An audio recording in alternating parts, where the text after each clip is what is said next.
வாழ்க வையகம், வாழ்க வையகம், வாழ்க வளமுடன். குரு வாழ்க, குருவே துணை.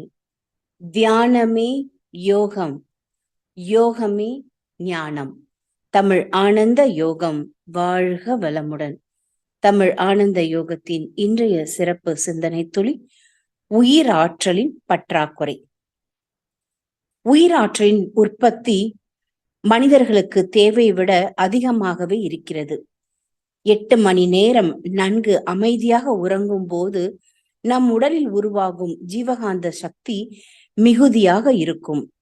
ஆனால் மனிதனுடைய ஜீவகாந்த சக்தி செலவு உடலின் உற்பத்திக்கு மேல் செலவாகிறது. அதனை அளவுக்கு மீறி செலவு செய்யக்கூடிய சூழலும் வாழ்க்கை முறையும் உடலிலேயே உற்பத்தியாகி இருப்பில் இருக்கும். ஜீவகாந்தத்தை ஈடுகட்ட முடிவதில்லை. 6வது அறிவு சரியாக வேலை செய்ய வேண்டுமானால் முதுகு தண்டு நேராக செங்குத்தாக இருக்க வேண்டும். 5 அறிவு ஜீவன்கள் அழுத்தம், ஒலி, சுவை, மனம் போன்ற உணர்வுகளை புலன் வழியாக உடலின் தேவையை நிறைவு செய்வதற்காக உலக பொருட்களுடன் தொடர்பு கொண்டு தேவை நிறைவடைந்தவுடன் சரியாக நிறுத்திக் கொள்கிறது. மனிதன் அதை நிறுத்தாமல் அளவு முறை மீறிக்கொண்டே செல்கிறான். விலங்கினங்கள் அளவு முறையோடு எப்படி நிறுத்தி கொள்ள முடிகிறது என்று சிந்தித்தால் அதனுடைய முதுகு தண்டு கிடைமட்டமாக இருப்பதும் கூட காரணமாக இருக்கிறது. கிடைமட்டமாக இருக்கும் பொழுது மூலாதாரமும் உச்சியும் சமநிலையில் இருக்கிறது. அதனால் அளவு முறை மீறுவதற்கான வாய்ப்பும் வழியும் இல்லை. உச்சிக்கும் மூலாதாரத்துக்கும் இணைப்பு இருந்து கொண்டே இருப்பதால் அது சாத்தியமாகிறது. தேவைக்கான செயல்களை மூலாதாரம் செய்விக்கும். தேவைகள் நிறைவடைந்தவுடன் அதனை நிறுத்துவதற்கான செயல்களை தலை உச்சி செய்துவிடும். ஆனால் மூலாதாரத்தை விடுத்து அந்த உச்சியை செயல்படுத்தவும் முடியாது. அதனால்தான் உட்கார்ந்து கொண்டு தவம் செய்கிறோம். அதுவும் தரையில் கால்களை மடித்து உட்காரும் போதுதான் முதுகு தண்டினை செங்குத்தாக நிறுத்த முடியும். இந்த கருத்தை உணர்ந்து கொள்ளாதவர்கள் அதிகம் இருக்கின்றனர். எனவே 6ஆம் அறிவு முழுமையாக செயல்பட வேண்டுமெனில் முதுகு தண்டு தரை மட்டத்திற்கு செங்குத்தாக இருக்க வேண்டும். அதாவது மண்மையம், நீர்மையம், நெருப்பு மையம், காற்று மையம், விண்மையம் கடந்து அதிலிருந்து விடுதலை பெற்று வர வேண்டும். மனிதன் என்பவன் புலன்களில் இருந்து விடுதலை பெறக்கூடிய 6வது அறிவை பெற்றவன். அதுதான் மனிதனின் உண்மையான விடுதலை. இறைஞான ஆசிரியர் நன்மணி ஐயா அவர்களுக்கு நன்றிகள். வாழ்க வளமுடன் ஐயா. வாழ்க வளமுடன். இன்றைய சிந்தனை துளிகள் வாசித்த ரிஷி பாபா அவர்களுக்கு நன்றி. தியானமே யோகம், யோகமே ஞானம். தமிழ் ஆனந்த யோகம் வாழ்க வளமுடன். இன்றைய சிந்தனை உயிராற்றலின் பற்றாக்குறை. உயிராற்றல் என்று சொல்லும்போது அதற்கு ஆசான் வேதாத்திரி மகரிஷி அவர்கள் ஜீவகாந்தம் என்று ஒரு பெயரை சொல்வார்கள். உயிர் துகளிலிருந்து வெளிப்படக்கூடிய ஆற்றல் உயிராற்றல் என்று சொல்லுகிறோம். ஜீவகாந்தம் என்று சொன்னால் ஜீவன் என்ற உயிர், ஜீவனிலிருந்து தோன்றும் ஆற்றல் ஜீவகாந்த ஆற்றல் என்று சொல்லுகிறோம். இப்போ அதில் பற்றாக்குறை. இந்த பற்றாக்குறை ஏன்? உற்பத்தி போதவில்லையா என்று இன்றைய சிந்தனையில் பார்க்கும் பொழுது மனிதனுடைய அந்த உயிராற்றலின் உற்பத்தி மனிதர்களுடைய தேவையை விட அதிகமாக இருக்கிறது என்று இன்றைய சிந்தனையில் நாம் உணர்ந்து கொள்கிறோம். தேவையை விட அதிகமாக இருக்கிறது என்று சொல்கிறோம். ஆனால் இப்பொழுது மனிதர்களிடம் அப்படி இல்லையே. அனைவரும் பற்றாக்குறையாகவே இருக்கிறார்களே.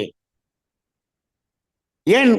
இதற்கு என்ன காரணம் என்று சிந்தனை செய்து பார்த்தால், தேவையை விட அதிகமாக இருக்கிறது என்று சொன்னால் தேவையை நிறைவு செய்து கொள்வதற்கு எவ்வளவு செலவு செய்ய வேண்டுமோ அதை விட அதிகமாக இருக்கிறது. அப்படி என்றால் அதில் எப்படி புரிந்து கொள்வது?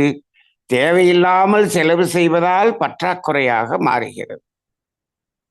அப்ப தேவையின் அளவில் செலவு செய்து கொண்டிருந்தால் அந்த உயிராற்றல் நமக்கு சர்ப்ளஸாக மிச்சம் இருக்கக்கூடியதாகத்தான் இருக்கும். இப்போ அந்த அடிப்படையில் நாம் விலங்கினங்களை பார்க்கிறோம். அங்கு எப்பொழுதுமே உயிராற்றல் பற்றாக்குறை என்பது வருவதில்லை. விலங்கினங்கள் முழுவதையும் பார்க்கக்கூடாது. மனிதனோடு சாராத விலங்கினங்களை மட்டும் பாருங்கள். அங்கு பற்றாக்குறை என்பதே வராது. பற்றாக்குறை இல்லை என்பதை எப்படி புரிந்து கொள்வது? பற்றாக்குறை இருக்கு என்பதை எப்படி புரிந்து கொள்வது? பற்றாக்குறை இல்லை என்று சொன்னால் அதற்கு நோய் என்று ஒன்று இல்லை. இது உடலிலே நோயும் இல்லை, மனதிலும் கலங்கம் இல்லை, மனதிலும் சோர்வு இல்லை. பற்றாக்குறை இருக்கிறது என்று சொன்னால் உடலிலே நோய், உள்ளத்திலே களங்கம். உடல் ஆரோக்கியம், மன ஆரோக்கியம் இரண்டுமே கெட்டுவிடும். அப்ப இங்குதான் பற்றாக்குறை என்பதை பார்க்கிறோம். இதே நமது மனித நிலையில் ஒரு மகான்கள், ஞானியர்கள், சித்தர்கள் எல்லாம் இருந்தார்களே, அவர்களுக்கு பற்றாக்குறை இருந்ததா என்றால் இல்லை. அவர்கள் தேவையின் அளவில் மட்டும் அவர்கள் பூர்த்தி செய்து வாழ்ந்து கொண்டிருந்தார்கள். அவர்களுக்கு அபரிமிதமாக அந்த உயிராற்றல் பெருகி இருப்பதை நாம் உணர்ந்திருக்கிறோம். இப்போ இதையெல்லாம் பார்க்கும் பொழுது மனிதனிடம் மட்டும்தான் இந்த பற்றாக்குறை என்பது வருகிறது. உண்மையிலேயே இந்த உயிராற்றல் பற்றாக்குறை என்பதுதான் பற்றாக்குறை. மனிதன் பொருள் பற்றாக்குறை என்று சொல்லிக் கொண்டிருக்கிறார். ஏற்கனவே கிடைத்த பொருளே இங்க உயிராற்றலை பற்றாக்குறையாக்கி கொண்டிருக்கிறது. இன்னும் இந்த மனிதன் என்ன கேட்கிறான்? பொருள் பற்றாக்குறை என்று சொல்லிக் கொண்டிருக்கிறான். ஏன்? இந்த உயிராற்றல் பற்றாக்குறையை அழித்து உயிராற்றலை வற்றச் செய்து மரணத்திற்கு செல்வதற்காக இன்னும் பொருள் பற்றாக்குறை என்று சொல்லிக் கொண்டிருக்கிறார். இந்த பொருளை தேடி ஓடக்கூடிய அனைவரும் மரணத்தை தேடி ஓடிக்கொண்டிருக்கிறார்கள்.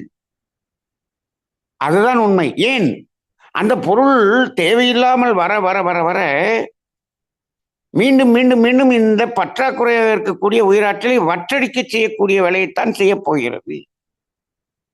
இன்னும் சொல்ல போனால் இந்த உயிராற்றல் என்றால் என்ன, உயிர் என்றால் என்ன, இந்த உயிராற்றலுக்கும் நாம் இந்த பொருள்களை அனுபவிப்பதற்கும் என்ன தொடர்பு இருக்கிறது? இந்த உயிராற்றலின் செலவு மூலமாகத்தான் இந்த பொருள்களை நாம் அனுபவம் செய்கிறோம். புலன் மூலமாக எதை அனுபவித்தாலும் அந்த உயிராற்றல் செலவில்லாமல் அனுபவிக்க முடியாது என்ற தத்துவங்களை எல்லாம் யார் சொல்லிக் கொடுத்திருக்கிறார்கள் இந்த சமுதாயத்துக்கு? இது அடிப்படை வாழ்க்கை அல்லவா? இந்த ஞானம் இல்லாமல் ஒரு குழந்தை உருவாகுவதையே நாம் நிறுத்த வேண்டும். ஒரு குழந்தையை உருவாக்கி குழந்தையை பெற்றெடுப்பதற்காக ஒரு தம்பதியர் தயாராக இருக்கிறார்களே, அந்த குழந்தைக்கு இந்த ஞானத்தை சொல்லக்கூடிய அளவுக்கு அவர்கள் தகுதி பெற்று அதன் பிறகு குழந்தை பெற்றிருந்தால் பெற்றோர்கள் சொல்லிக் கொடுத்திருப்பார்கள். எங்கு பெற்றோர்கள் சொல்லிக் கொடுக்கக்கூடிய நிலை? ஒரு பெண் பிரெக்னண்டா இருக்கும் பொழுது குழந்தை பிறக்கும் வரை உயிராற்றலை அழிக்கக்கூடிய உணவை சாப்பிட்டு கொண்டிருக்கிறாரே, அப்ப அங்கு குழந்தைக்கே அங்க பற்றாக்குறை, வயிற்றுக்குள் இருக்கக்கூடிய குழந்தைக்கே பற்றாக்குறை என்ற நிலையில் தானே மனிதன் வாழ்ந்து கொண்டிருக்கிறான். குழந்தை பிறந்தவுடன் அம்மா ஒரு அறையில் இருக்கிறார்கள், குழந்தை இன்னொரு அறையில் ட்ரீட்மெண்ட்ல இருக்கு. அந்த நிலைமை வந்து விட்டது. அப்ப இவர்கள் எப்படி சொல்லிக் கொடுக்கக்கூடிய நிலையில் இருப்பார்கள்? அப்ப அங்கு சொல்லிக் கொடுக்கப்படவில்லை, இந்த ஞானம் சொல்லப்படவில்லை, கல்வியில் இது சொல்லப்படவில்லை, சமுதாயத்தில் சொல்லப்படவில்லை. இதெல்லாம் இருக்கட்டும், ஆன்மீகத்தில் இதை சொல்ல வேண்டுமா வேண்டாமா? ஆன்மீகம் இதை சொல்லித்தர வேண்டிய ஆன்மீகம், அதுவும் சொல்லித்தரவில்லை. இங்கு யாருக்குமே தெரியாமல் இருக்கிறது. சரி, பெரிய பெரிய மருத்துவர்களுக்கு இது தெரிய வேண்டும் அல்லவா? இன்றைக்கு இருக்கக்கூடிய ஆங்கில மருத்துவர்களுக்கு இது தெரியவே தெரியாது. உயிர் என்றால் என்ன என்று கேட்கக்கூடியவர்கள் உயிரை காப்பாற்றக்கூடிய மருத்துவர்கள் என்று நாம் சொல்லிக் கொண்டிருக்கிறோம். ஒரு மாயை, இது ஒரு மாயை. அவர்களுக்கு உயிர் என்றால் என்ன என்றே சிலபஸ்ல இல்லை. டாக்டர் எப்படியாவது என்னுடைய உயிரை காப்பாற்றுங்கள் என்று இவர் போய் சொல்லிக் கொண்டிருக்கிறார். உயிர் என்றால் என்ன என்றே தெரியாது, அதை எப்படி எப்பா நான் காப்பாற்றுவது என்று அவர் மனதுக்குள் சொல்லிக் கொள்கிறார். ஆனால் இதையெல்லாம் ஓரளவுக்கு சொல்லிக் கொண்டிருந்தவர்கள் யார் தெரியுமா? தாடி வைத்துக்கொண்டு குடுமி வைத்துக்கொண்டு வைத்தியம் பார்த்துக் கொண்டிருந்தார்களே நமது சித்தர்கள், சித்த மருத்துவர்கள், அவர்கள் தான் இதையெல்லாம் சொல்லிக் கொண்டிருந்தார்கள். எப்படி சொல்லிக் கொண்டிருந்தார்கள்? ஒரு நோய் வந்துவிட்டது என்று சொன்னால் அவர்கள் பத்தியம் என்று ஒன்று இருந்தால்தான் மருந்து கொடுப்போம் என்று அந்த பத்தியம் என்று சொன்னார்களே, அந்த பத்தியம் என்பது என்ன, ஏன் இந்த பத்தியம் சொல்லுகிறீர்கள் என்று கேட்டால் அங்கு இந்த விளக்கம் இருக்கிறது. உனக்கு அந்த உயிராற்றல் பற்றாக்குறை தானப்பா நோய், இந்த உயிராற்றல் செலவை நீ நிறுத்தினால்தான் இங்கு மருந்து கொடுப்போம், அப்பொழுதுதான் உயிராற்றல் பெருகும், அப்பொழுதுதான் நோய் குணமாகும். இப்போ எல்லாரும் என்ன கேட்குறாங்க? அந்த பத்தியம் என்பதை என்னால் இருக்க முடியாது, பத்தியம் இல்லாமல் மருந்து கொடுங்க. அவர் கொடுக்க மாட்டார், உண்மை மருத்துவர் கொடுக்க மாட்டார். 5000 ரூபாய்க்கு பதிலாக 20000 ரூபாய் கொடுக்குறையா, அந்த பத்தியத்தை மட்டும் எடுத்துறியா? அவர் கொடுக்க மாட்டார். அவர் அந்த இறை நீதிக்கு பயந்து வாழக்கூடியவராக இருப்பார். ஆனால் இன்றைய மருத்துவரோ கோடி கோடியாக பணத்தை செலவு செய்து விட்டு படித்து விட்டு வந்து கர்ம வினையை கூட்டுவதற்காகவே அவர் மருத்துவம் செய்து கொண்டிருக்கக்கூடிய நிலையை பார்க்கிறோம். இவருக்கு அந்த நிலையெல்லாம் தெரியாது. ஆக இந்த சமுதாயத்தில் அந்த சித்த மருத்துவர்கள், எந்த சித்த மருத்துவர், இப்பொழுது இருக்கக்கூடிய சித்த மருத்துவர்களோடு அப்படியெல்லாம் சொல்வது இல்லை. இன்றைக்கு சித்த மருத்துவம் என்று மருத்துவக் கல்லூரியில் படித்து வருபவர்கள் யாரும் பத்தியம் சொல்வதாக எனக்கு தெரியவில்லை. அதில் பாரம்பரியமாக யாராவது ஒருவர் இருந்து அவர் அதை படித்திருந்தால் அதை சொல்லுகிறார். எல்லாமே அப்படித்தான் இருக்கிறது. இயற்கை சார்ந்த மருத்துவம் கூட இப்பொழுதெல்லாம் எப்படி இருக்கிறார்கள் என்று சொன்னால், எனக்கு ஆங்கில மருத்துவத்தில் இடம் கிடைக்கவில்லை, அதனால் இதை படிக்கிறேன் என்று படிக்கக்கூடிய மாணவர்கள் தான் 95% இருக்கிறார்கள். அவர்கள் அந்த உண்மையான அந்த உயிர் சார்ந்த உயிராற்றல் சார்ந்த ஞானத்தின் அடிப்படையில் மருத்துவம் செய்ய விரும்புவதில்லை.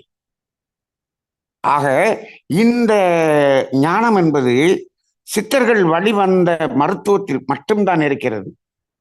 ஆனால் இப்பொழுது நாம் பெருமையாக உண்மையாக நாம் சொல்லிக்கொள்ள முடியும், இந்த தத்துவம் அந்த சித்தர்களினுடைய அந்த மருத்துவர்களை விட தெள்ளத் தெளிவாக, அதாவது அந்த தத்துவம் முழுமையாக இங்கு வேதாத்திரியம் என்பதில் உணர்த்தப்பட்டிருக்கிறது. மகரிஷி அவர்கள் இதை அவ்வளவு அழகாக உணர்த்தி இருக்கிறார்கள். ஆனால் ஒரே ஒரு வருத்தம், இதை உணர்த்தக்கூடிய ஆசிரியர்களையே பார்க்க முடியவில்லை. 99% இன்றைக்கு இருக்கக்கூடிய ஆசிரியர்கள் இதை உணர்ந்து அவை சமுதாயத்துக்கு கொண்டு செல்லக்கூடிய பணியை செய்யவில்லை. ஆனால் இது சமுதாயத்துக்கு செல்லாமல் இருக்கிறது. ஆக இந்த உயிராற்றல் பற்றாக்குறை என்பது அது ஒரே காரணம்தான். என்ன என்று சொன்னால், செலவு அதிகமாக இருக்கிறதுனால பற்றாக்குறை வருகிறது. உற்பத்தி பற்றாக்குறை என்று சொல்லாதீர்கள். எப்பொழுது உற்பத்தி பற்றாக்குறை ஆகும்? நீங்க தூங்கவே இல்லைன்னா உற்பத்தி பற்றாக்குறையாகும். இப்ப எல்லாரும் தூங்காம அந்த நேரத்தை எல்லாம் பணம் சம்பாதிப்பதற்காக வைத்துக்கொண்டு தூங்காமலே இருந்தால் உற்பத்தி பற்றாக்குறை வரும். மனிதன் ஏன் தூங்க வேண்டும், ஏன் தூக்கம் வருகிறது என்று சொன்னால் பற்றாக்குறையா இருக்கிறது, போய் தூங்குன்னு சொல்லுது உடம்பு. ஆக தானாக உற்பத்தியாகக்கூடிய அந்த உயிராற்றலே நமது தேவைக்கு போதுமானது. அதற்கு மேல் இப்பொழுது இருக்கக்கூடிய சமுதாய நிலைக்கு தகுந்தாற்போல் மகரிஷி அவர்கள் ஜீவகாந்த பெருக்க பயிற்சி என்று பயிற்சி கூட கொடுத்திருக்கிறார்கள். ஆனால் அதை சில வேதாத்திரிய ஆசிரியர்கள் ஜீவகாந்த பெருக்க பயிற்சியை செய்து அந்த பெருகிய நிலையிலே மனதில் என்ன செய்யுங்கள், இந்த பொருள்களை எல்லாம் எனக்கு வேண்டும் என்று சங்கல்பம் செய்யுங்கள், உங்களுக்கு அந்த பொருளெல்லாம் வந்துவிடும், அதையெல்லாம் அனுபவிக்கும் பொழுது இந்த ஜீவகாந்தத்தை எல்லாம் செலவு செய்து நீங்கள் பற்றாக்குறையாக மாறிவிடுவீர்கள் என்று சொல்லி கொடுத்து கொண்டிருக்கிறார்கள். வேதாத்திரிய துரோகிகளாக இருந்து கொண்டிருக்கக்கூடிய நிலையை பார்க்கிறோம். எதற்காக ஜீவகாந்த பெருக்கம்? ஏற்கனவே இந்த பொருள்கள் மூலமாக பற்றாக்குறை, அந்த பற்றாக்குறையை நிறைவு செய்வதற்குத்தான் இந்த ஜீவகாந்தத்தை பெருக்கம் செய்ய வேண்டிய நிலை வருகிறது. இதுவே தேவையில்லை. மகரிஷி அவர்கள் அந்த ஜீவகாந்த பெருக்கம் என்பதை எதற்கு கொடுத்தார்கள்? எதற்கு கொடுத்தார்கள்? நீங்கள் ஒரு 10 பேருக்கு தீட்சை கொடுத்து அவர்களுக்கு அந்த உயிராற்றலை உய்யச் செய்ய வேண்டும் என்பதற்காக நீங்கள் பெருக்கம் செய்து அதை கொடுங்கள் என்று கொடுத்தார்கள். ஜீவகாந்த பெருக்கம் செய்து அவங்க சங்கல்பம் செய்து இந்த பொருள்களை எல்லாம் பெற்றுக்கொள்வதற்கு, இந்த உலகத்தில் இருக்கக்கூடிய பொருள்களை அனுபவம் செய்வதற்கு இதற்காக அதை கொடுத்தார்கள். தவறான புரிதல், தவறான புரிதல். ஏன் தவறான புரிதல் இப்படி போகிறது? இப்படி சொன்னால் தான் மக்கள் வருகிறார்கள், கூட்டம் வருகிறார்கள், நன்கொடை தருகிறார்கள். இப்போ இது எல்லாமே அமைப்பை வளர்ப்பதற்கு, கட்டடம் கட்டுவதற்கு, நிதியை பெருக்குவதற்கு என்ற ஒரு நிலை செல்லும் பொழுது வேதாத்திரியம் நீர்த்து போய்விடுகிறது. வேதாத்திரியமாக செல்ல வேண்டும் என்று சொன்னால் அங்கு சொல்லப்படுபவருக்கு எந்த எதிர்பார்ப்பும் இருக்கக்கூடாது. சொல்லப்படும் அமைப்புக்கும் எந்த எதிர்பார்ப்பும் இருக்கக்கூடாது. அந்த எதிர்பார்ப்பு இல்லாமல் சொல்லும் பொழுதுதான் உண்மையாக அந்த தத்துவத்தை நாம் கூற முடியும். ஆக இந்த பற்றாக்குறை என்பதே இந்த புலன் வழியாக நாம் தேவையில்லாத செலவு செய்வதனால் தான் பற்றாக்குறை. அப்ப அதை குறைக்க வேண்டும் என்பதுதான் ஆன்மீகம். நாம் பொருள்களிலிருந்து விடுதலை பெற வேண்டும் என்பதுதான் ஆன்மீகம். இருக்கக்கூடிய பொருள்களை அதிகமாக இருக்கிறது, அதிலிருந்து விடுதலை பெறுவதற்காகத்தான் இங்கு ஆன்மீகத்துக்கு வந்திருக்கிறோம். இங்கும் பொருள்களை பெறுவதற்கான அந்த சங்கல்பம் என்பது தினந்தோறும் தவம் முடிந்து, இந்த ஜீவகாந்த பெருக்க பயிற்சி முடிந்து தினந்தோறும் செய்து கொண்டிருந்தால் ஆன்மீகத்திலிருந்து விலகிச் செல்வதற்கான ஒரு பாடம் நடத்தப்படுவதாக இருக்கிறது. வேதாத்திரியம் அங்கு என்ன நிலைமையில் இருக்கிறது என்பது வேதனைக்குரியதாக இருக்கிறது. நன்றாக இதை புரிந்து கொள்ள வேண்டும்.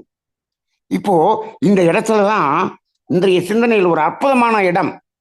விலங்கினங்கள் எல்லாம் சரியாக இருக்கிறதே, தேவைக்கு மேல் எதையும் அனுபவம் செய்வதில்லையே, அதை யார் கண்ட்ரோல் பண்றா? நான் அடிக்கடி சொல்லுவதுண்டு, இறைவனே அதை கண்ட்ரோல்ல வச்சுக்கிறாரு அப்படின்னு சொல்லுவேன். எப்படி கண்ட்ரோல்ல வச்சுக்கிறார் அப்படின்னா, அவனுடைய முதுகுத்தண்டு எப்பொழுதும் ஹரிசாண்டலா இருக்கு. அப்ப மூலாதாரமும் உச்சியும் எப்பொழுதும் இணைப்பு பெற்றே இருக்கிறது. அப்ப என்ன ஆகிறது? அங்க அந்த துரியம் அங்க ஆக்டிவேட்டா இருந்து கொண்டே இருப்பதனால் இதை தேவைக்கு மேல் செல்ல விடுவதில்லை. இன்றைக்கு அழகாக இந்த சிந்தனையில் சொல்லப்பட்டு இருக்கிறது. தேவையை மூலாதாரம் என்பது பூர்த்தி செய்து கொள்கிறது. அதை சரியான அளவில் துரியம் என்ற நிலை நிறுத்திக் கொள்கிறது. இப்ப ரெண்டும் கனெக்டடா சமநிலையில் இருக்கிறது. அந்த சமநிலை மனிதனிடம் இல்லை. ஏன்? இவன் வெற்றிக்கலா மாறிவிட்டான், செங்குத்தாக மாறிவிட்டான், முதுகுத்தண்டு நேராக மாறிவிட்டான். இந்த நேராக மாற்றிய பிறகு 6வது அறிவு என்று ஒன்று கொடுக்கப்பட்டிருக்கிறது. இப்பொழுது 6வது அறிவு என்றால் இப்பொழுது நாம் விளங்கிக் கொள்வோம். மூலாதாரத்திலிருந்து விடுதலை பெற்று எப்பொழுது ஆக்கினை துரியம் என்ற நிலைக்கு நாம் வருகிறோமோ அப்பொழுதுதான் 6வது அறிவு. 6வது அறிவுங்கிறது எப்ப? மூலாதாரத்திலிருந்து டிட்டாச் ஆகி ஆக்கினை மையத்துக்கு நீங்க நிற்கும் போதுதான் 6வது அறிவு. பூர்வ மையம் தான் 6வது அறிவு. இப்ப யார் வர்றா மேல? யாருமே அந்த மூலாதாரத்தை விட்டு வெளியிலே வருவதில்லை. தியானம் என்பது அந்த மூலாதாரத்திலிருந்து விடுதலை பெற்று வரக்கூடிய அளவுக்கு யாரும் செய்வதில்லை. பக்தி மார்க்கமும் அப்படி இல்லை. எல்லாமே பொருள்நிலை வாழ்க்கையாக இருக்கும் பொழுது இவன் மூலாதாரம், சுவாதிஷ்டானம், மணிப்புரகம் இங்கேயே நிற்கிறான், கீழ்நிலையிலேயே நிற்கிறான். அப்ப அவனுக்கு 6வது அறிவு வேலை செய்யவில்லை. ஆனால் இவன் ஒரு பொய் சொல்லிக் கொண்டிருக்கிறான். நாங்கள் 6வது அறிவு படைத்த மனிதர்கள். படைத்த மனிதர்கள் தான், ஆனால் 6வது அறிவு செயல்படவே இல்லையே. அப்ப இந்த இடத்தில் நாம் இங்கிருந்து விடுதலை பெற்று மேலே செல்ல வேண்டி இருக்கிறது. இது ரெண்டும் சமநிலையில் இருப்பதில்லை. நீங்கள் பாருங்கள், குழந்தைகள் சமநிலையில் இருக்கிறது, படுத்திருக்கிறது அல்லவா, தவழ்ந்து கொண்டிருக்கிறது அல்லவா, அப்பொழுது அந்த சமநிலை இருக்கிறது அல்லவா. அந்த குழந்தைகள் பாருங்கள், எப்பொழுதும் சமநிலையில் இருக்கும், எல்லோரையும் சமநிலையாக பார்க்கும். தேவை இருந்தால் மட்டும்தான் அது கேட்கும், தேவையை மீறாது. ஏன்? அது சமநிலையில் இருக்கிறது. 3 வயது வரை ஓரளவுக்கு அந்த சமநிலை இருக்கிறது. அதன் பிறகு அது நடக்க ஆரம்பித்த பிறகு அது மூலாதாரத்துக்கு வந்து விடுகிறது. மூலாதாரத்தில் இருக்கக்கூடிய அந்த பொருள் நிலையை மனிதன் அதற்கு சொல்லிக் கொடுத்து விடுகிறான்.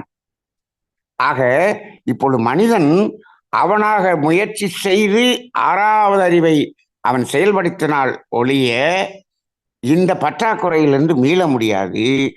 ஆக இன்றைய காலகட்டத்தில் இருக்கக்கூடிய மனிதர்களுக்கு ஆக்கினை துரியம் வரை தவம் என்பது கம்பல்சரி என்று சொல்ல வேண்டிய ஒரு நிலை இருக்கிறது. அப்படி வந்தால்தான் இதில் நமக்கு அளவு முறை வரும். அப்ப அதற்கு வர வேண்டும் என்று சொன்னால் இவர்களுக்கு ஏன் பற்றாக்குறை வருகிறது என்ற இந்த உயிராற்றல் ஜீவகாந்தம் பற்றிய ஞானத்தை இங்கு சொல்ல வேண்டும், சொல்லித்தர வேண்டும். நம் தமிழ் ஆனந்த யோகத்தில் இதை அதிகமாக நிறைய காணொளிகளில் நாம் சொல்லியிருக்கிறோம், நிறைய இதை பகிர்ந்திருக்கிறோம். இது சார்ந்த பதிவுகள் நிறைய நமது தமிழ் ஆனந்த யோகத்தில் கொடுத்திருக்கிறோம். இதை சமுதாயத்துக்கு எடுத்து செல்லுங்கள். எடுத்து சென்று மனிதனை ஆறாவது அறிவு படைத்த மனிதனாக உயர்த்துவது என்பது ஒருபுறம் இருந்தாலும், பற்றாக்குறை இல்லாத மனிதனாக, நோய் இல்லாத மனிதனாக, ஆரோக்கியமான மனிதனாக அவனை மாற்றுங்கள். சமுதாயத்தை மாற்றுகிறீர்களோ இல்லையோ, நமது குடும்ப உறுப்பினர்கள், நமது சந்ததியர்கள், இவர்களை மாற்றுங்கள். இன்னும் சொல்ல போனால் இன்றைய சிந்தனை வேதாத்திரியத்தில் இந்த மகரிஷியினுடைய வேதாத்திரிய தத்துவத்தை உண்மையாக உணராமல் அதாவது லேசாக அதை படித்துவிட்டு நிறைய கோடிக்கணக்கில் இருக்கிறார்கள். அவர்களுக்கு இதை உணர்த்துங்கள். இதை உண்மையாக உணர்த்தி இன்னும் அந்த ஜீவகாந்தம் பற்றிய ஞானத்தை தெளிவு வர செய்து இந்த பொருள் நிலையிலிருந்து விடுதலை பெற்று அந்த உயர்வு நிலைக்கு வருவதற்கு அவர்களுக்கு உதவுங்கள். இதுதான் நமக்கு சமுதாயத்துக்கு நாம் செய்யக்கூடிய உண்மை தொண்டாக இருக்க வேண்டும். உண்மையான வேதாத்திரிய சீடர்கள், வேதாத்திரிய உண்மை சீடர்கள் என்ற நிலையில் நீங்கள் இதை சமுதாயத்துக்கு கொண்டு செல்ல வேண்டியது நமது கடமையாகவும் இருக்கிறது. அதுவே நமது ஈகையாகவும் தொண்டாகவும் மாறும். நன்றி. வாழ்க வளமுடன்.